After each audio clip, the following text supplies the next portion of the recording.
સપાટો બટારવાડીમાં શંકાસ્પદ ઘી બનાવતું યુનિટ ઝડપાયું 35,000નો મુદ્દામાલ જપ્ત। અમરેલી ટાઉનમાંથી આરોગ્ય સાથે ચેડા કરનારાઓ સામે એસઓજી ટીમે મોટી કાર્યવાહી કરી છે।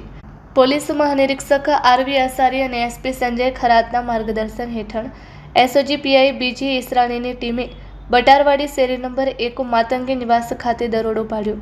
અહીં સંજયભાઈ રમેશભાઈ વિરાણી મૂળ બાટડા ગામના રહેણાંક મકાનમાં વનસ્પતિ તેલ અને વનસ્પતિ ઘી મિક્સ કરીને શંકાસ્પદ ઘી બનાવતા હતા। ઘટના સ્થળેથી પેકિંગ ચાલુ હતું। એસઓજીએ 19 કિલો શંકાસ્પદ ઘી, 200થી વધુ ખાલી ડબ્બા તેમજ સીલિંગ મશીન, ગેસ બાટલો સહિત કુલ 35,550 રૂપિયાનો મુદ્દામાલ જપ્ત કર્યો છે। ફૂડ એન્ડ ડ્રગ્સ વિભાગને બોલાવીને સેમ્પલ લેવડાવી ટેસ્ટ માટે મોકલવામાં આવ્યા છે। આગળની કાયદેસરની કાર્યવાહી હાથ ધરવામાં આવી છે। Report by Sarfaraz Khokhar, Amreli.